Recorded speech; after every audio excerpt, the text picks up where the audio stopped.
প্রিয় দেশবাসী, এই ভিডিওটা সম্পূর্ণ দেখবেন, তাহলে জানতে পারবেন ঘটনাটা আসলে সত্য না মিথ্যা। অবশ্যই ভিডিওটা শেষ পর্যন্ত দেখবেন। আপনারা জানেন একটা বিষয় ভাইরাল হয়েছে, এক মাদ্রাসার ছাত্রী এবং যার বয়স 11 বছর এবং সে নাকি 7 মাসের অন্তঃসত্ত্বা এবং যে মাদ্রাসায় পড়তো ওই মাদ্রাসার হুজুরে নাকি এই জঘন্য কাজটি করছে। এবং এই ঘটনাটা কতটুকু সত্য না মিথ্যা এই ভিডিওটা সম্পূর্ণ দেখবেন এবং মেয়েটা কি বলে এবং ওই হুজুরটাই কি বলে ভিডিওটা দেখেন আগে। মাদ্রাসাতে পড়তাম। মাদ্রাসা ছুটি হলে হুজুর বলছে রুমটা ঝাড়ু দিয়ে দিতাম, মসজিদ। তারপর মসজিদটা ঝাড়ু দিতে গেছিলাম। তারপরে আমি বলছে আমার বিছানাটা ঝাড়ু দিয়ে দিই। তারপর বিছানা ঝাড়ু দিতে গেছি। তারপরে দরজাটা লাগাই লাগছে। তারপরে এরকম তারপরে হুজুর বলছে বাড়িতে কাউকে বলবো না, বললে নাকি মারবে, ভয় দেখাইছে। হ্যাঁ পরে তোমার কি ধরনের ভয় লাগাইছে? মায়ের ধরে ভয় লাগাইছে? হ্যাঁ মারতাম। পরে তোমার আম্মার কাছে তুমি বলো নাই? না। পরে কবে আমার আম্মু আমাকে নিয়ে শুচ্ছে, তারপরে আমার পেটের মাথায় হাত দিছে, দেখে উঁচু লাগে, মানে উঁচু লাগে আর কি। তারপরে এরকম ঘটনা। তারপরে আম্মু ওরে বলছেন। এখন কি তোমার কোনো অসুবিধা আছে? হ্যাঁ আছে। তো এখন হুজুরে কি বলে, হুজুরের কথাগুলো শুনেন, তাহলে বুঝতে পারবেন এই ঘটনাটা কতটুকু সত্য। তো হুজুরে কি বলে শুনেন আগে। আজকে আপনাদের সামনে খুব গুরুত্বপূর্ণ এবং মর্মাহত একটি বিষয় নিয়ে কথা বলতে আসছি। আমি কথা বলতে পারতেছি না, অসুস্থ।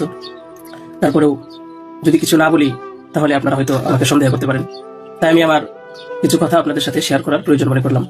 তো বিষয়টা হচ্ছে যে আপনারা দেখতে পাচ্ছেন যে সামাজিক যোগাযোগ মাধ্যমে আমাকে নিয়ে একটা বিষয় ভাইরাল হয়েছে, বিভিন্ন পত্রপত্রিকায় সেগুলো হয়তো প্রচার হচ্ছে। তো আমি আপনাদের বলবো যে এই বিষয়টার সাথে, যে বিষয়টা মেঘলা নামক একটা মেয়ে এবং আমার ছবি দিয়ে যে একটা অপপ্রচার করা হচ্ছে, অপবাদ রটানো হচ্ছে, এটার সাথে আমি কোনোভাবেই সম্পৃক্ত না। আমি এটার বিষয়ে কিছুই জানি না। আমি যদি বলি তাহলে বলবো যে মেয়েটা আমাদের এখানে পড়াশোনা করেছে, গত বছর পড়েছে এবং এর আগের বছর পড়েছে। তো এর আগের বছর পূর্ণ বছর পড়াশোনা করার পরে সে আমাদের মাদ্রাসা থেকে চলে যায়। তো পরবর্তী বছর যখন মাদ্রাসা শুরু হলো তখন আমরা খোঁজ নিয়ে জানতে পারলাম যে কে কে আসে নাই। তো যারা যারা আসছে না তাদের মধ্যে সেও একজন ছিল যে সে এখান থেকে চলে গেছে অন্য কোথাও। তো খবর নিয়ে জানতে পারলাম সে ঢাকা চলে গেছে, তার বাবা মার সাথে থাকে। বাবা মা সৎ বাবা এবং মা অন্য কোথাও আগে বিয়ে বসছিল। তো বর্তমান যে বাবা আছে মেঘলা, তার মেয়ে না, বরং আগের বাবার মেয়ে সে। তো সে যখন ঢাকায় চলে গেল আমরা শুনলাম, তখন আমরা কিছু বলি নাই, ঠিক আছে, ঢাকায় তো পড়াশোনা বেশি হয়, তাহলে পড়ুক। আমরা আমাদের ক্লাস শুরু করে দিলাম। কিছুদিন যাওয়ার পরে দেখলাম আবার এই মেয়েটা আমাদের মাদ্রাসায় আসছে। তো আসার পরে জিজ্ঞাসা করা হলো যে কেন, কি অবস্থা, কোথা থেকে আসছো? সে বললো যে ঢাকায় চলে গেছিলাম, এখন নানা ভাই জোর করে নিয়ে আসছে আমারে। আমি আসতে চাইছিলাম না, আমাকে জোর করে নিয়ে আসছে নানা ভাই। দেশবাসী, আমি আপনাদের সাথে শুধু এই কথাটাই বলতে চাই যে মেয়েটা এখানে আসতে চাচ্ছিল না, তাকে কেন জোর করে আনা হলো? তাকে জোর করে আনার পিছনে কি কারণ ছিল বা তার কি স্বার্থ ছিল? পরবর্তীতে আমরা এটাও জানতে পারি যে এই মেয়েটা তার এই নানার সাথে রাতের বেলা ঘুমায়, সে নিজেই বলছে। কেন বলছে? যখন আমরা জিজ্ঞাসা করলাম যে তুমি হিজাব পড়ো না, অন্য মেয়েরা হিজাব পরে, তুমি বুরখা পড়ো না, অন্য মেয়েরা বুরখা পরে, কারণ তার চলাফেরা সম্পূর্ণ আলাদা ছিল। আপনারা চাইলে গ্রামে গিয়ে মাদ্রাসার ছাত্রছাত্রী যারা আছে তাদের সাথে কথা বলে দেখতে পারেন যে সে সম্পূর্ণ আলাদা ছিল, তার কোনো কিছুই আমাদের কমনের ভিতরে ছিল না, আমরা তাকে কন্ট্রোল করতে পারতেছিলাম না। তো সে এইভাবে কিছুদিন থাকার পরে আমরা ভাবলাম যে হয়তো তাকে আমরা রাখতে পারবো না, কারণ আমরা তাকে কন্ট্রোল করতে পারছি না। হয়তো মেয়েটা অন্য কোথাও গিয়ে যদি কন্ট্রোলে থাকতে পারে, পড়াশোনা করে, তাহলে এটা তার জন্য ভালো। তাই আমরা তার গার্জেনের কাছে বললাম, তার মাকে আমরা বুঝাই বললাম। আমাদের উদ্দেশ্য এটাই ছিল যে তার মা যেন তাকে বুঝিয়ে বলে যায় যে হুজুরের কথা মেনে চলবা, মাদ্রাসার নিয়ম কানুন মেনে চলবা, এই কথাগুলো উনি বুঝিয়ে যাবেন। কিন্তু উনি কি করছেন যে ওনার মেয়েকে উনি বলছে যে না, আমি এখানে রাখবো না, নিয়ে চলে যাবো। তো আমাদের এখান থেকে প্রায় 5-6 মাস আগে আমাদের মাদ্রাসা থেকে নিয়ে চলে গেছে। হয়তো পরবর্তীতে খবর নিয়ে জানতে পারলাম সিলেটে যেখানে উনি থাকে সেখানে নিয়ে গেছে। তো নিয়ে যাওয়ার পরে এখন কিছুদিন আগে আবার আসছে, এসে বলতেছে যে এই দুর্ঘটনা যে খুব বড় সমস্যা। যে কথাটা শোনার পরে আমার মতো একজন সাধারণ মানুষ, আমি আর সহ্য করতে পারছি না, আমি আর নিজেকে ঠিক রাখতে পারি নাই, আমি একেবারে অসুস্থ হয়ে পড়ছি। কারণ আপনারা হয়তো জানেন যে অনেকেই, আমার ফ্যামিলি আছে, আমার বাচ্চা আছে, আমার বিবি সাহেব আছে, আমার আত্মীয় স্বজন আছে। আপনারা বলুন তো, আমার নামে যে বিষয়টা প্রচার হচ্ছে, এটা আমার ফ্যামিলির লোকেরা দেখে আমাকে কি বলছে, কি ভাবছে? আপনারা সঠিক তদন্ত করুন। আমি কখনোই দেশের আইনের প্রতি অবাধ্য না, আমি শ্রদ্ধাশীল।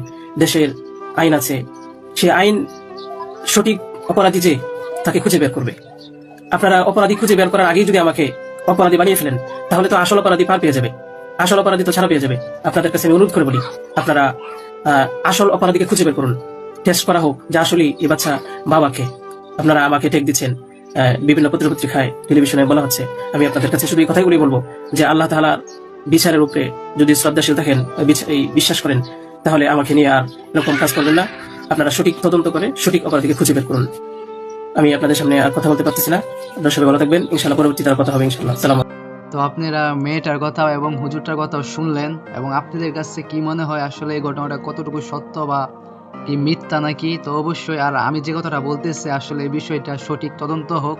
আমাদের দেশে সাংবাদিকের অভাব নাই, আর সাংবাদিক মনে করেন যেটা নিউজ করে, মনে করেন আমরা সাধারণ পাবলিক বা সাধারণ জনগণ ওইটাই বিশ্বাস করি। আসলে একটা বিষয়ের সত্যতা যাচাই করে তারপর ওইটা নিউজ করা প্রয়োজন, তা যাচাই করে ওইটা নিউজ করা প্রয়োজন। তো অবশ্যই আমার মতামতটা আমি প্রকাশ করলাম, এবং আপনাদের মতামতটা অবশ্যই কমেন্ট বক্সে বলে যাবেন। এই ঘটনাটা সঠিক তদন্ত হোক, তাহলে সত্যটা বের হয়ে আসবে।